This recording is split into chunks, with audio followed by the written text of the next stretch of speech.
I don't know what world we're in, where people expect the real Jewish or Christian faith to justify homosexuality. Now don't get me wrong, this video isn't intended to shame, bash, or discriminate on any homosexual person. I'm just explaining why the Orthodoxy gives pushback on gay churches and transgenders attending the church. The standard of all Judaic offshoots like Christianity, Islam, and Jehovah's Witnesses all use the Old Testament to validate their faith.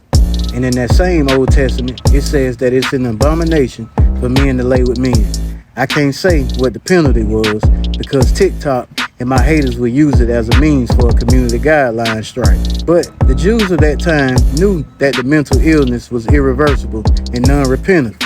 So there's no point in trying to preach it away.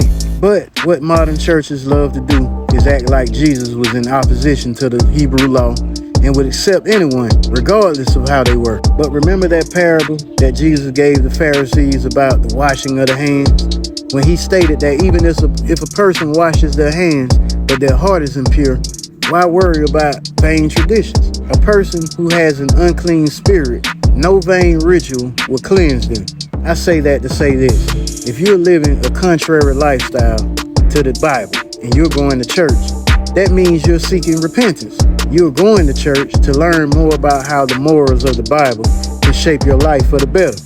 So if you're going and you know that you're going and still be gay when you leave the church, then that's just as vain as the washing your hands with a corrupt heart.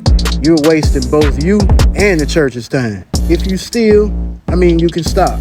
If you kill, you can vow to never do it again. But if you're homosexual and you're trying to force the religion to love you, although you aren't going to compromise with repentance, then you're in error. So the advice that I can offer is that if you want to be gay and married, go to a courthouse and follow a different religion that accepts you.